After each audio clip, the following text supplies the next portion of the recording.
Human and alien officer uncover smuggled alien kids who desperately need parents. Commander Ryan Gardner wiped sweat from his brow as he trudged through the dusty spaceport of Proxima Station. The artificial gravity felt heavier than usual after 3 weeks aboard the lighter Earth vessel. His black tactical armor, though temperature regulated, still managed to trap heat against his muscular frame. "Remind me why we're doing border patrol with the Astrians again?" he grumbled, running a hand through his short chestnut hair. Officer Layla Talesi walked beside him, her sky-blue skin practically glowing under the harsh port lights. Her silvery hair was pulled back in a practical updo that somehow still managed to look elegant. The dark blue jumpsuit of the Astrian security force hugged her slender form, protective inserts barely visible beneath the fabric. "Because, Commander," she replied with a hint of amusement in her bright blue eyes, "the Galactic Coalition Treaty requires joint patrols along shared borders. And because your superior officers hate you, apparently," Ryan snorted, "that's the only explanation that makes sense." Their assignment was straightforward: inspect incoming vessels for contraband at this backwater trading post. The Coalition had been cracking down on weapons smuggling since the Orion conflict ended 2 years ago. Boring work, but necessary. "Next ship's coming in," Layla said, checking her datapad. "Registered as a merchant vessel from Cygnus. Manifest lists industrial components and preserved foodstuffs." "So we're looking for guns hidden in crates of space jerky," Ryan said. "Fantastic." As they approached Docking Bay 7, Ryan noticed Layla's posture stiffen.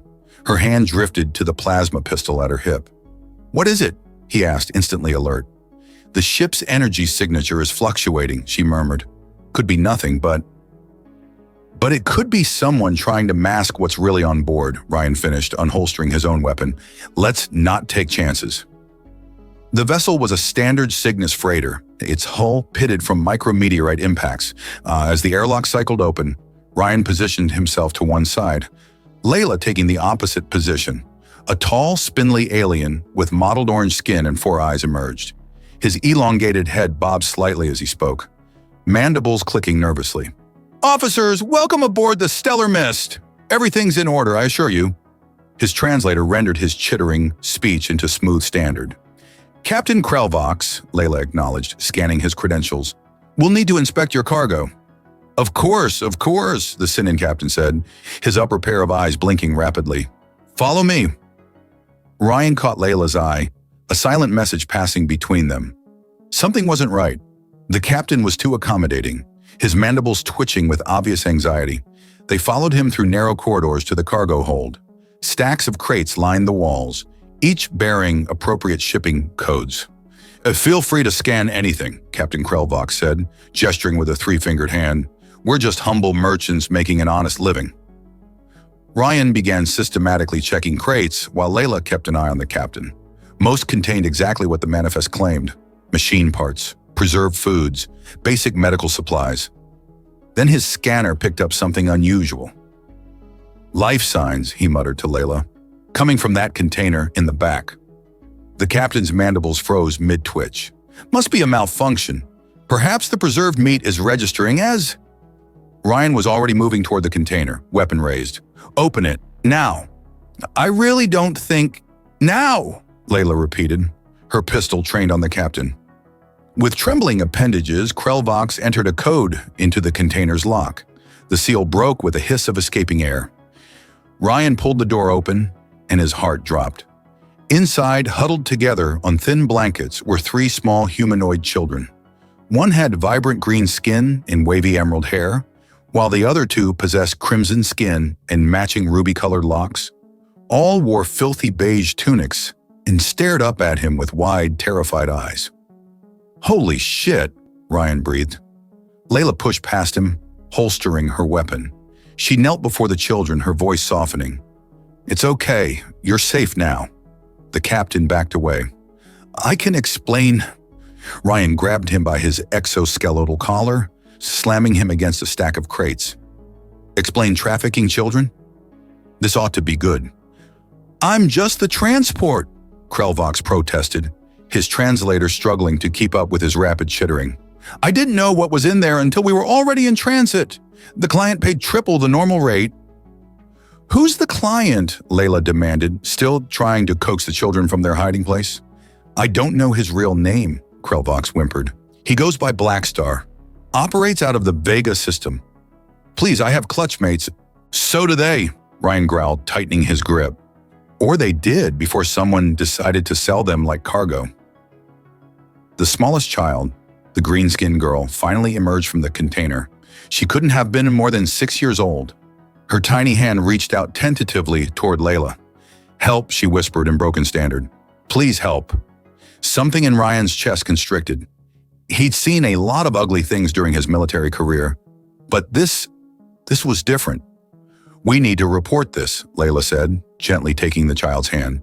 Get these children to medical, then contact headquarters. Ryan nodded, releasing the captain but keeping his weapon trained on him. You're under arrest for trafficking sentient beings. You have the right to remain silent.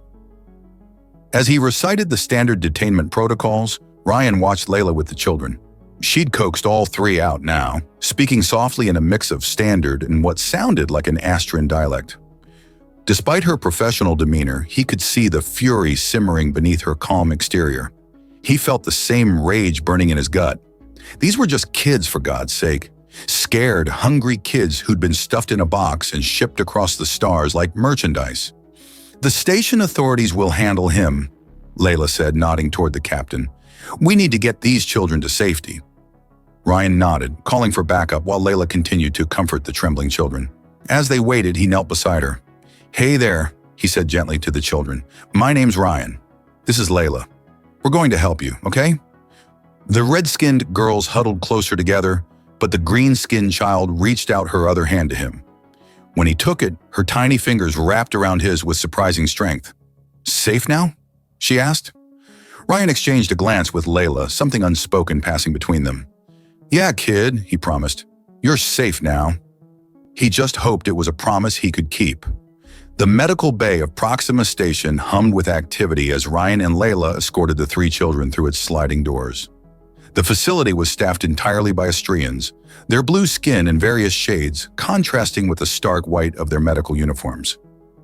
Officer Talesi, acknowledged the head physician, a tall Astran male with deep navy skin named Dr. Kelvin. We received your alert. These are the trafficked children? Layla nodded, her hand still gently holding the green-skinned child's. They need immediate medical attention. They appear malnourished and possibly dehydrated. Ryan stood protectively near the two red-skinned girls, who hadn't left his side since they had exited the ship. Their tiny hands clutched at his tactical pants, eyes wide with uncertainty. We'll take good care of them, Dr. Basham. Doctor, Kelvin assured, gesturing to his team. Standard protocol for trafficking victims will be followed. As the medical staff approached, the children shrank back. The green-skinned girl whimpered, clinging tighter to Layla. It's okay, Layla soothed, kneeling to eye level. These people will help you feel better. I promise. Ryan knelt beside the red-skinned girls. We'll stay right here. Nobody's going to hurt you. With gentle coaxing, the children finally allowed themselves to be led to examination tables. Ryan and Layla remained close, offering reassuring smiles whenever fearful eyes sought them out. Dr. Kelvin approached with a handheld scanner. I'll need to perform a full bioscan. It won't hurt, he added for the children's benefit. As the doctor worked, Ryan moved closer to Layla, speaking in a low voice. What happens to them now? After medical clearance, Layla's bright blue eyes clouded. Station protocol dictates they'll be processed through Astrian Child Protection Services. They'll be placed in temporary housing until their origins can be determined. And if their origins can't be determined, then they become wards of the Galactic Coalition, she replied, her tone suggesting this wasn't an ideal outcome. The doctor's voice interrupted their conversation. Officer Talesi, Commander Gardner. A moment, please. They approached his doctor. Kelvin pulled up a holographic display. I've found something concerning. Each child has a subcutaneous implant at the base of their skull. Tracking devices? Ryan asked, jaw tightening. Yes, but more sophisticated than the standard trackers.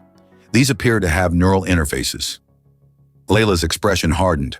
Whoever was buying these children wanted to ensure they couldn't escape. Can you remove them? Ryan asked. Yes, but I'll need authorization from a station security Chief Voren. Ryan and Layla exchanged glances. Chief Voren was known for his strict adherence to protocol, sometimes at the expense of compassion.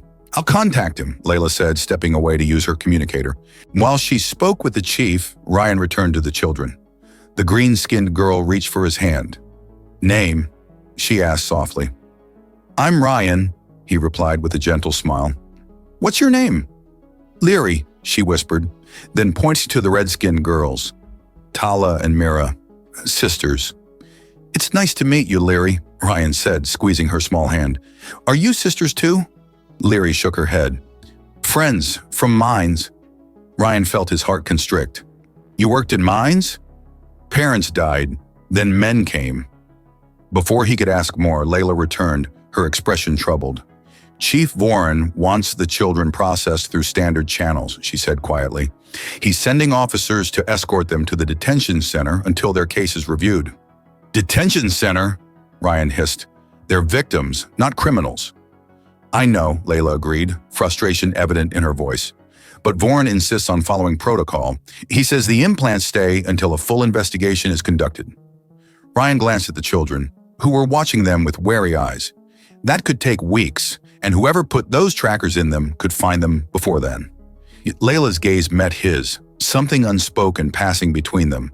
The connection that had been building since they'd been partnered 3 months ago suddenly felt deeper, more significant. We can't let that happen, she said softly. No, Ryan agreed. We can't. Dr. Kelvin approached again. I've received orders to prep the children for transfer to detention. I'm sorry, but I have to comply. Ryan straightened, decision made. How long until the security team arrives?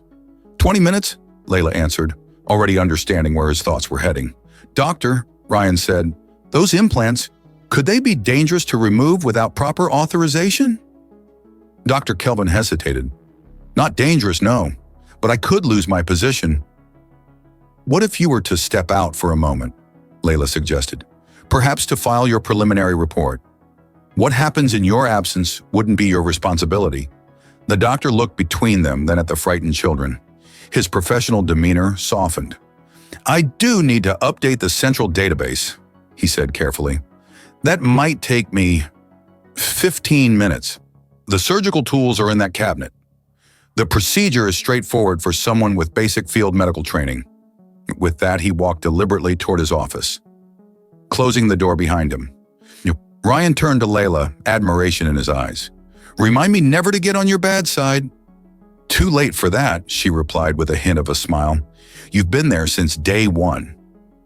As they prepared to remove the implants, Ryan found himself studying Layla's profile. The determined set of her jaw, the compassion in her eyes as she spoke soothingly to the children. She was unlike any partner he'd ever had.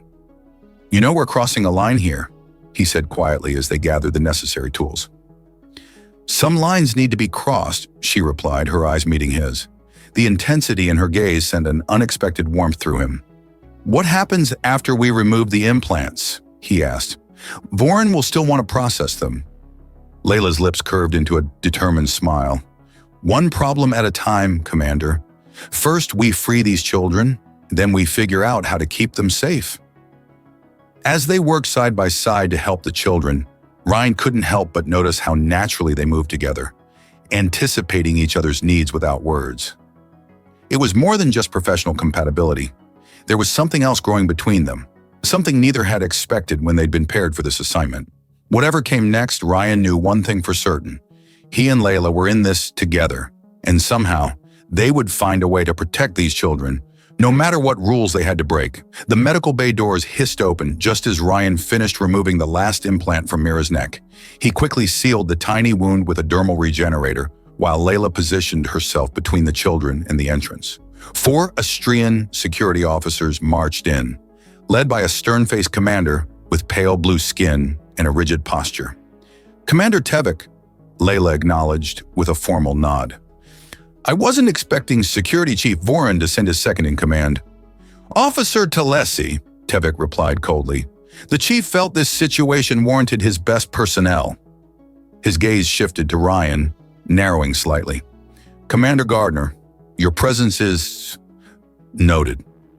Ryan straightened, subtly pocketing the 3 extracted implants.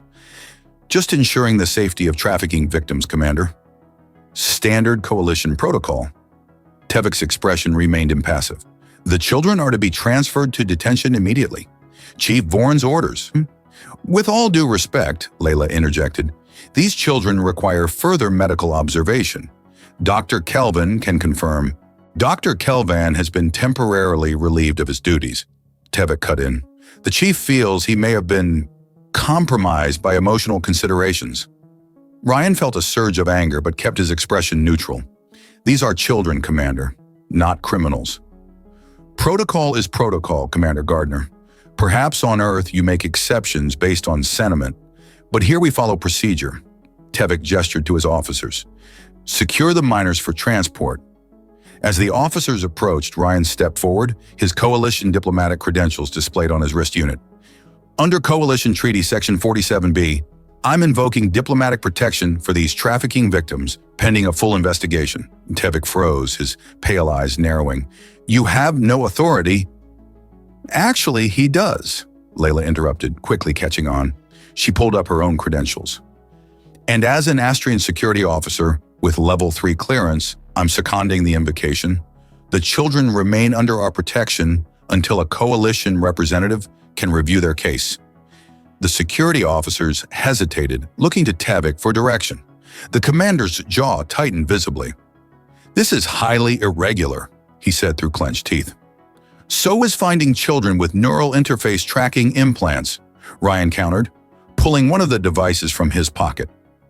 Especially ones with encrypted data that might reveal details about a larger trafficking operation. This wasn't entirely a bluff. He had noticed unusual encryption patterns on the implant's surfaces, though he hadn't had time to examine them properly. Tevik's eyes widened slightly at the sight of the implant. You removed them?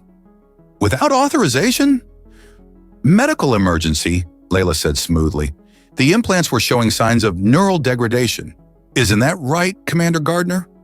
Absolutely, Ryan nodded gravely. Could have caused permanent brain damage if left in place. We had no choice but to act immediately. Tevik looked between them, clearly suspicious but unwilling to challenge a potential diplomatic incident. I will have to report this to Chief Voron. Of course, Ryan agreed. In the meantime, perhaps we could move the children to more appropriate quarters? The Coalition maintains emergency housing for trafficking victims on Level 4. Under our supervision, Layla added quickly. After a tense moment, Tevik nodded curtly. Very well, but this isn't over, Commander Gardner. Officer Talesi, I expected better from one of our own. As Tevik and his officers escorted them to Level 4, Ryan leaned close to Layla, his breath warm against her ear. Quick thinking with the treaty section. I learned from the best, she murmured back, a hint of admiration in her voice. Though I'm not sure how long this diplomatic shield will hold. Long enough to examine these implants, I hope, he whispered, patting his pocket. The emergency housing on Level 4 was basic but comfortable, a significant improvement over detention cells. The main room contained a small kitchen unit, a sitting area with soft furnishings, and 2 separate bedrooms. Once the security team had departed with promises of continued oversight, Ryan let out a long breath. That was too close. Layla was already helping the children settle in, showing them how to use the food as synthesizer. We bought some time, but Voron won't be fooled for long. Then we'd better make use of what we have, Ryan said, pulling out the implants and setting them on the kitchen counter. I need to analyze these. While the children ate their first proper meal in what was likely weeks, Ryan and Layla huddled over the implants, using their portable scanners to probe the devices. This encryption is military grade, Ryan muttered, frustration evident in his voice. I can't break through without better equipment. Layla leaned closer, her shoulder pressing against his. Let me try. Astrian security codes might help. As she worked, Ryan became acutely aware of her proximity. The subtle floral scent of her hair, the warmth radiating from her blue skin, the determined set of her full lips as she concentrated. They'd been partners for months, but something had shifted between them since discovering the children. There, she said triumphantly, breaking into his thoughts. I've accessed the base code. The holographic display above the implant expanded, revealing streams of data. Ryan whistled low. This is more than just tracking information. There are transport coordinates, payment records, and names, Layla added, pointing to a section of the display. Prominent names in the Vega system, including someone in station security, Ryan noted grimly, highlighting a familiar code. Security Chief Voren, Layla's bright blue eyes widened. No wonder he wanted the implants to stay in place. And why he was so insistent on following protocol, Ryan added. He needed to make sure these kids disappeared into the system. Their eyes met, the realization of what they were up against sinking in. Without thinking, Ryan reached out, tucking a strand of silvery hair behind Layla's ear. Her skin flushed a deeper blue at his touch. "We're in this together now," he said softly. "No turning back." "I wouldn't want to," she replied, her voice equally quiet.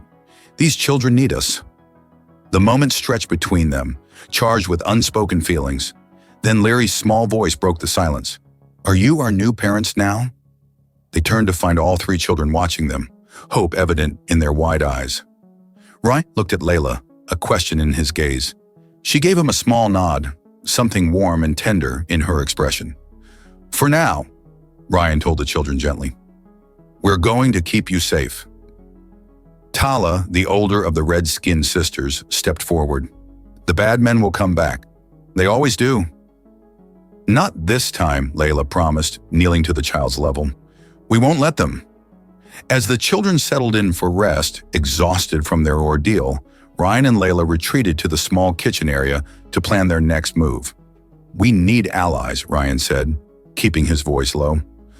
"Someone who can help us expose Voren without putting the children at risk." "I might know someone," Layla replied. "An old friend in communications. She owes me a favor."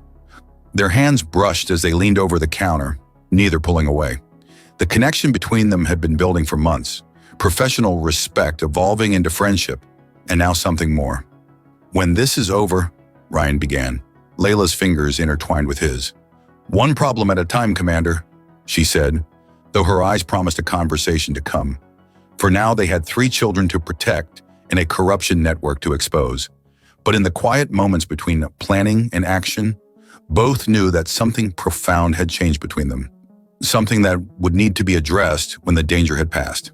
"You want me to do what?" Elfra's voice was barely above a whisper, her indigo skin paling as she stared at the data Layla had just shown her. The communications hub was nearly empty at this late hour, with only a skeleton crew monitoring incoming transmissions. Layla had timed their visit carefully, knowing her old academy friend would be on the night shift. "We need to broadcast this evidence to Coalition headquarters," Layla explained, keeping her voice low, "directly to Admiral Thorne's office." Elfara's 4-fingered hand trembled slightly as she scrolled through the implant data. "This implicates Chief Voren in child trafficking. Do you have any idea what he'll do if he finds out I helped you?" "What he's already doing to those children is worse," Ryan said, his firm tone softening when Elfara flinched. "Look, we wouldn't ask if there was another way." Layla placed a reassuring hand on her friend's shoulder. "I'll take full responsibility if anything goes wrong."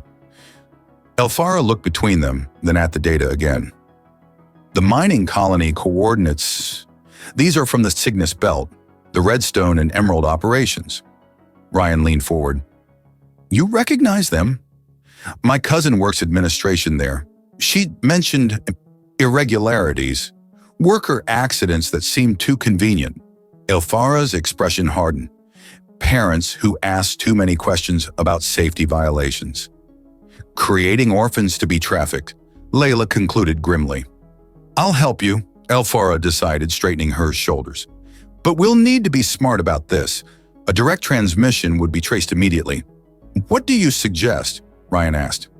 "A fragmented broadcast disguised as routine data packets. It will take longer to reach the Admiral, but Voren's people won't detect it." Elfara's fingers flew across her console. "I'll need 20 minutes. "We'll keep watch," Layla promised. As Elfara worked, Ryan and Layla positioned themselves near the entrance, maintaining casual conversation while scanning for any security personnel. "The children are safe with Dr. Kelvin?" Ryan asked quietly. Layla nodded. After his temporary relief of duties, he was more than happy to help. Said it was the least he could do for getting him suspended.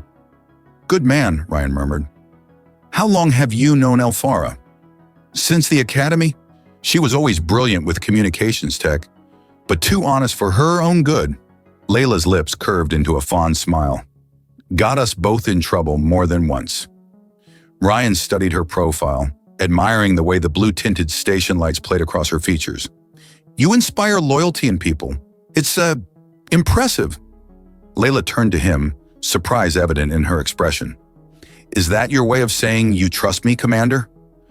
I think we're well past formalities at this point, he said, his voice dropping lower. And yes, I trust you. More than I've trusted anyone in a long time. Something electric passed between them, the air suddenly charged with unspoken possibilities. Layla's bright blue eyes darkened slightly as she held his gaze. Ryan, she began, but Elphara's urgent whisper interrupted them. It's done. The transmission is away, disguised in regular communication packets. How long until it reaches Admiral Thorne? Ryan asked, reluctantly breaking eye contact with Layla. 6 hours, maybe 8, Elphara replied. But there's something else you should see. They moved back to her console, where she had pulled up additional data from the implants. I cross-referenced the mining colony information with recent incident reports. There's been a pattern of accidents at both locations, resulting in exactly 17 orphaned children in the past standard year. 17? Layla's brow furrowed. We only found 3. Exactly, Elphara said grimly. Which means there are 14 more children who've been moved through this trafficking network. Ryan felt a cold weight settle in his stomach. We need to find them. A sudden alarm blared through the communications hub. Red lights pulsing along the walls. Elphara's console flashed with an incoming message. Security breach detected in Sector 7? She read, her voice tight with fear.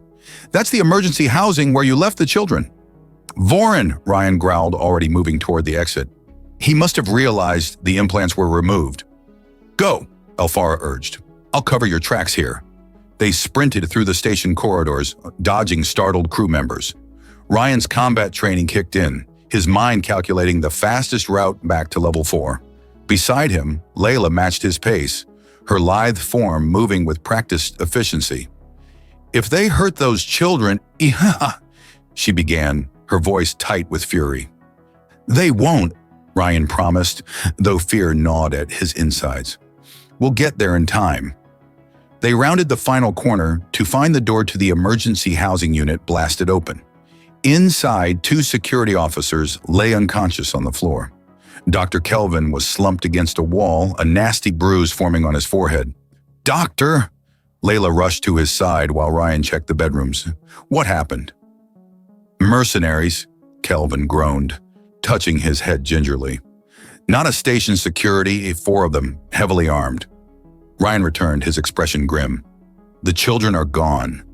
I tried to stop them, Kelvin said, wincing as Layla helped him sit up. They said something about a secondary extraction point.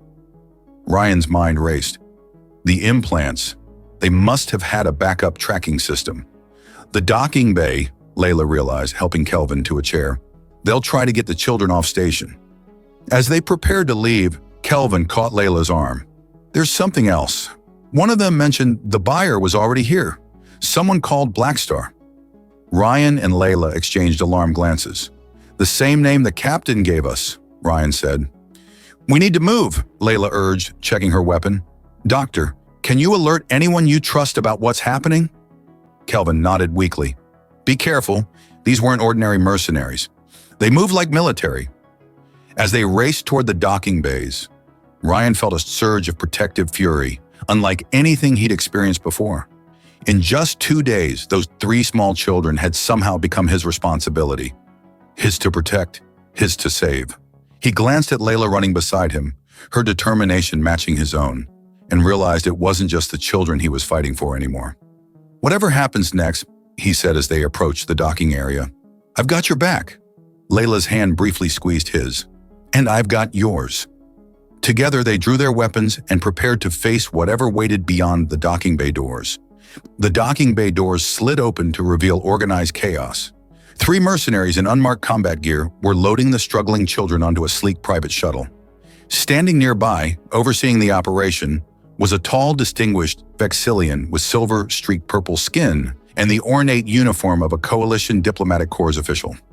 Ambassador Rennick, Layla breathed, recognition and shock evident in her voice. Ryan had heard of him, the Coalition's special envoy to the mining guilds, respected throughout the sector for his supposed humanitarian work. Now it all made sickening sense. "We need to record this," Ryan whispered, activating the evidence function on his wrist unit. "No one will believe us otherwise." They crouched behind a stack of cargo containers, assessing the situation. The mercenaries were heavily armed, and the children were already being secured inside the shuttle. "I count 3 mercs, plus the ambassador," Ryan noted. Kelvin said there were 4. "There," Layla pointed to a 4th figure emerging from the shuttle. "And look, the boarding ramp is about to close." Ryan made a split-second decision. "We need to get on that ship. It's the only way to save the children and the others at the mining colony." Layla nodded, her expression resolute. "I'll create a distraction. You circle around and get aboard." Before he could protest, she squeezed his hand once and slipped away, moving silently between the cargo containers. Ryan watched her position herself, then draw her weapon. The first plasma bolt struck near the ambassador's feet, sending him scrambling for cover. The mercenaries immediately returned fire, focusing on Layla's position as she ducked and weaved between containers. Ryan seized the opportunity, sprinting toward the shuttle's closing ramp.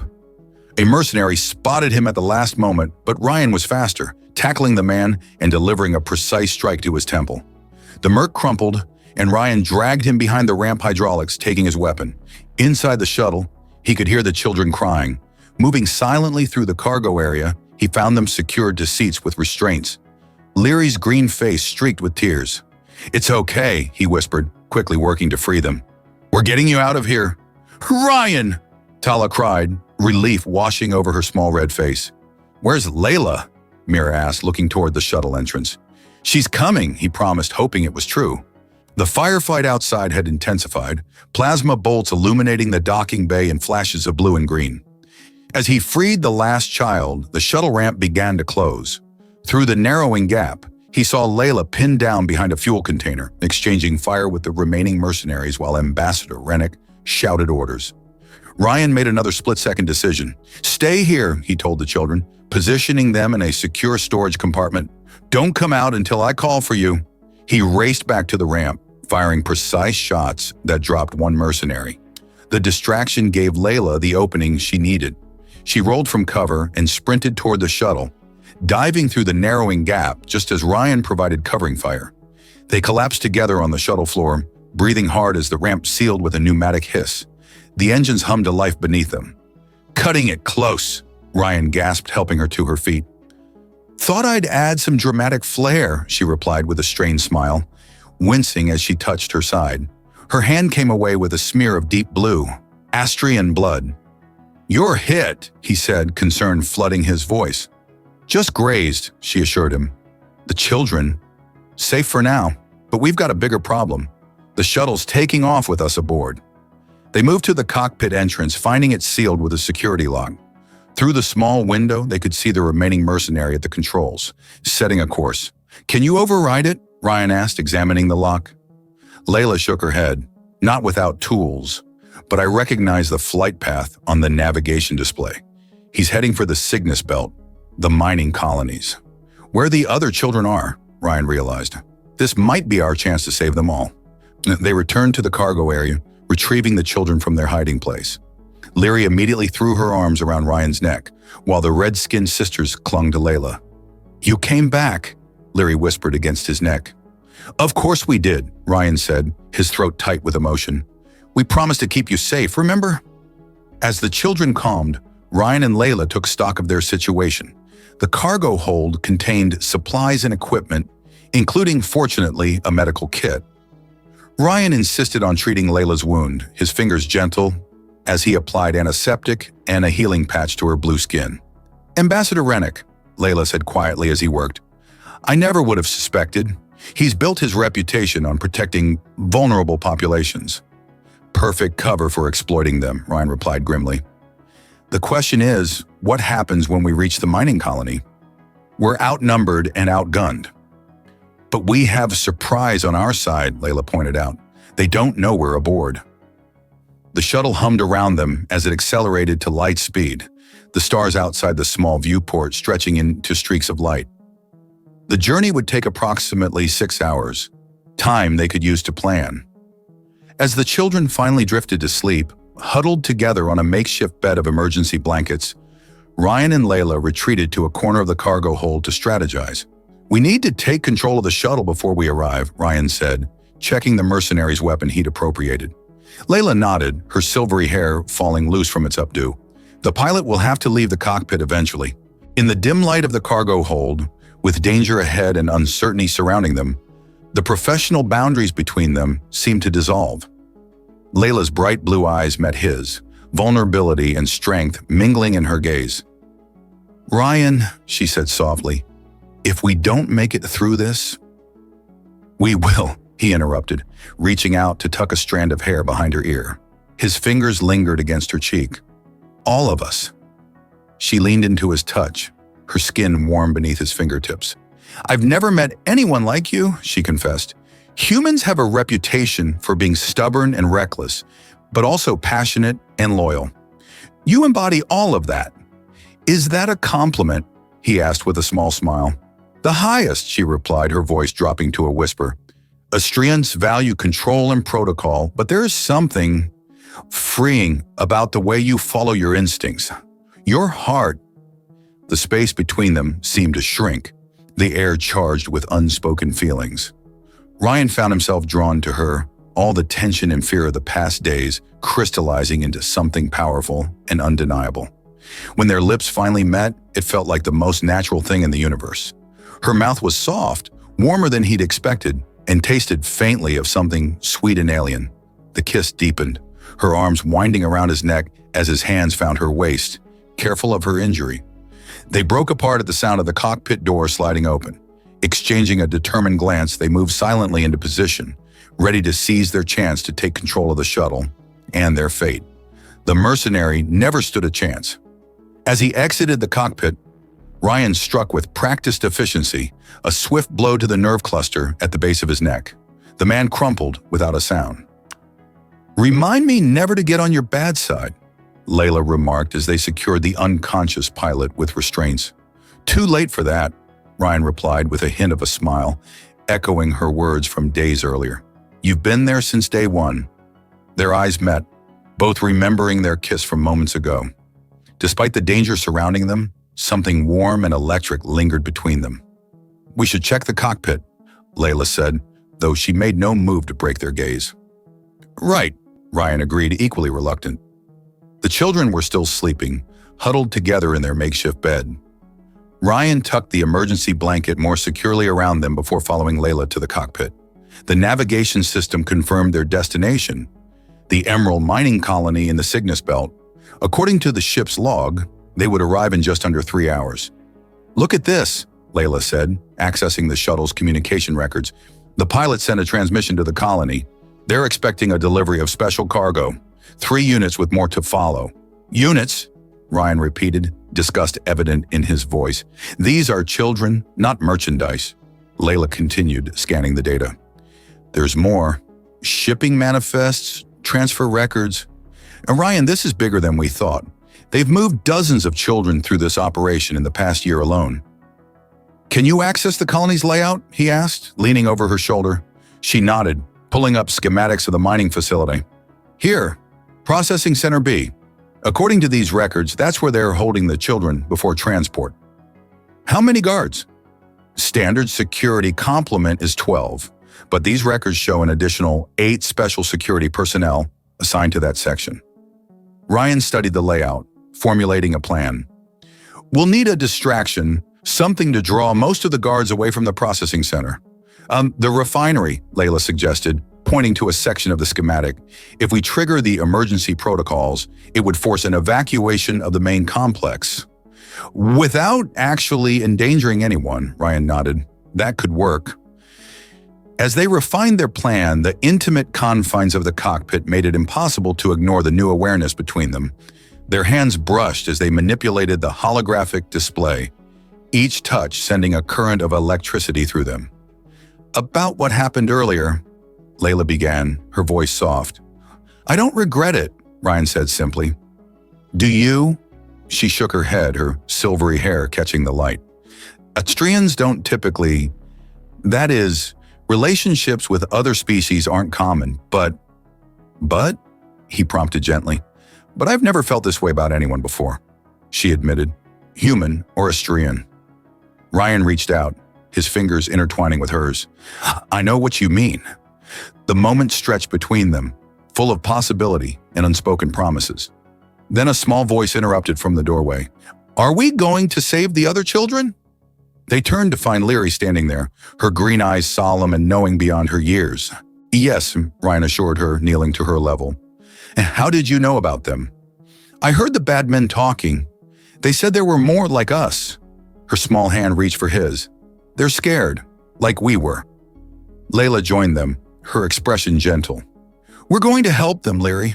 All of them. The little girl nodded, then looked between them with surprising perception. Are you going to be our new parents now? The question caught them both off guard. Ryan glanced at Layla, finding her bright blue eyes already on him, something vulnerable and hopeful in her gaze. Would you like that? Layla asked softly. Leary nodded solemnly. Tala and Mira, too. We talked about it. Ryan felt something shift in his chest, a certainty he hadn't expected to find in the midst of such danger. Let's get everyone safe first, he said. Then we can talk about being a family. The word hung in the air between them, full of promise. As they approached the mining colony, the reality of their situation came into sharp focus. The facility was massive, industrial structures sprawling across the surface of a barren asteroid. Automated mining equipment carved into the rocky terrain, while transport vessels moved raw materials to waiting freighters.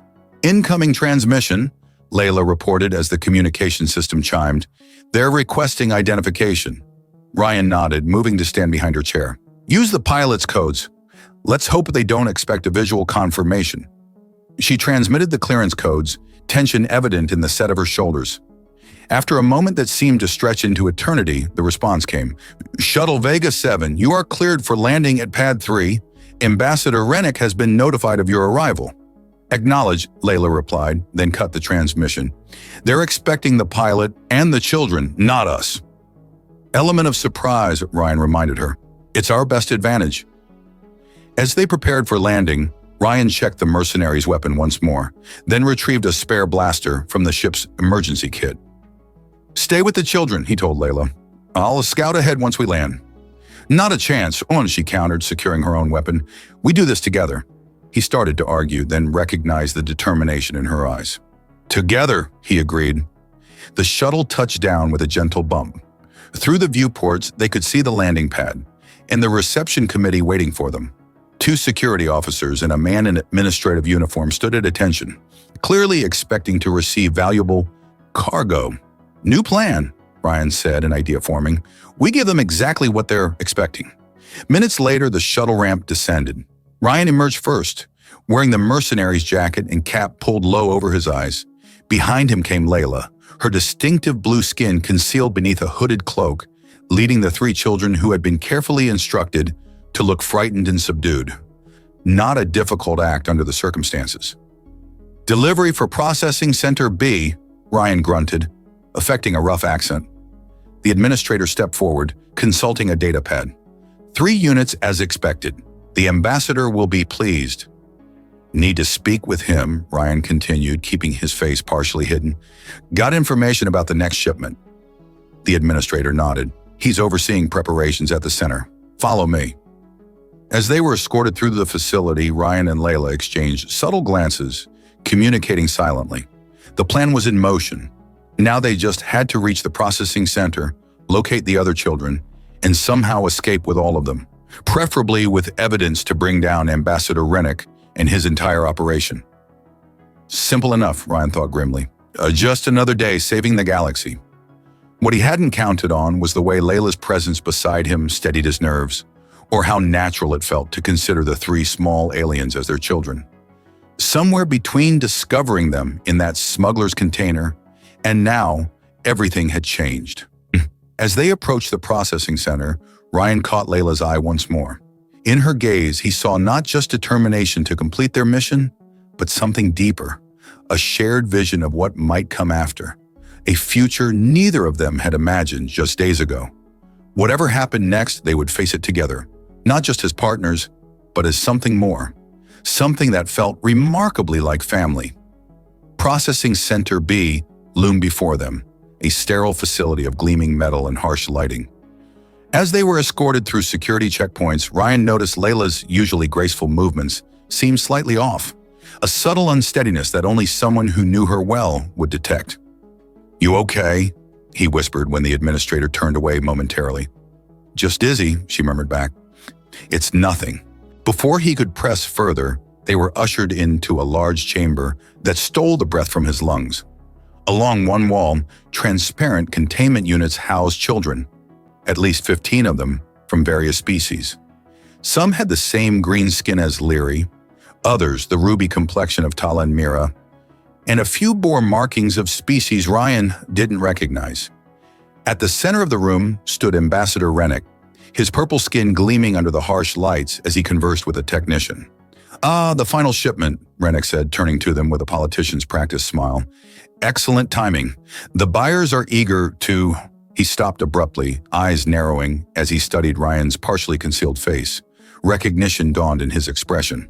"Guards!" he shouted, reaching for a concealed weapon. Ryan moved faster, drawing his blaster and shoving the administrator aside. "Layla, the children!" Chaos erupted. His security personnel converged from all directions as Layla herded Leary, Tala, and Mira behind a control console. Ryan fired precise shots, not to kill but to disable, creating a barrier of fallen guards between them and Rennick. "You fool!" the ambassador snarled, taking cover behind a support column. "Do you have any idea who you're dealing with? I have connections throughout the coalition." "And we have evidence," Ryan countered, tapping his wrist unit, where the recording of Rennick's operation was safely stored. "It's already been transmitted to coalition headquarters." A new voice entered the fray, a rough, determined shout from the service entrance. "Everyone down!" A group of miners burst into the room, armed with industrial tools and makeshift weapons. Their leader, a burly man with a scarred face, bellowed orders as his team engaged the security forces. "The name's Jorik," he called to Ryan during a lull in the fighting. "Foreman of Shaft 7. We've suspected something was wrong for months. Too many accidents. Too many orphans are disappearing." "You picked a good time to act on those suspicions," Ryan replied, firing another disabling shot at a guard. "Your broadcast from the station reached sympathetic ears," Jorik explained. "We've been waiting for proof and for someone crazy enough to stand up to Rennick." With the miners' help, they quickly gained the upper hand. Security forces, many of whom seemed reluctant to fight once they realized what they were protecting, began to surrender. Layla worked feverishly at a control panel, releasing the locks on the containment units. Children spilled out, confused and frightened until Leary stepped forward, speaking to them in a mixture of languages. "It's okay," she told them. "These people are here to help. They're going to be our parents." Ryan felt his heart swell at her words, even as he kept his weapon trained on Rennick, who was now cornered and furious. "This is absurd," the ambassador spat. "You can't possibly think you'll get away with this. I have diplomatic immunity." "Not for child trafficking," came a new voice from the main entrance. Admiral Thorne strode in, flanked by coalition peacekeepers. The stern-faced human officer surveyed the scene with practiced efficiency. "Admiral," Ryan acknowledged, relief evident in his voice. "Our transmission got through." "Just in time, it seems," Thorne replied. "We've already arrested Chief Voren and his accomplices on Proxima Station. Your friend in communications was most helpful in decrypting the evidence." As the peacekeepers took Rennick and the remaining guards into custody, Ryan turned to find Layla leaning heavily against a console, her blue skin paler than usual. "Layla!" Alarm shot through him as he rushed to her side. "I'm fine," she insisted, though her legs seemed to buckle. "Just something's not right." Ryan caught her as she swayed, lifting her easily into his arms. "We need a medic." Admiral Thorne immediately called for the medical team that had accompanied the peacekeepers. As they waited, Layla looked up at Ryan with wide, confused eyes. "This isn't normal," she whispered. "Astrians don't get sick like this." The coalition medic arrived quickly, scanning Layla with practiced efficiency. His expression shifted from professional concern to astonishment. "Well," he said, looking between them, "this is unprecedented." "What is it?" Ryan demanded, still cradling Layla protectively. "Officer Talesi is pregnant," the medic stated, "with what appears to be a human-Astrian hybrid." The world seemed to stop. Ryan stared at the medic, then at Layla, whose expression mirrored his own shock. "That's impossible," she breathed. "Our species are incompatible." "Apparently they are," the medic replied, rechecking his scanner. "It's in the very early stages, but there's definitely a viable embryo with genetic markers from both species." Ryan felt a surge of emotions, too complex to name: shock, wonder, joy, fear. Will they be okay?" "Both mother and child appear healthy," the medic assured them. "The dizziness is likely due to the unique hormonal changes. We'll want to monitor this closely, of course. It's literally the first case in medical records." Layla's hand found Ryan's, squeezing tightly. "A baby," she whispered. "Our baby?" The children had gathered around them, curious and concerned. Leary tugged at Ryan's sleeve. "Is Layla sick?"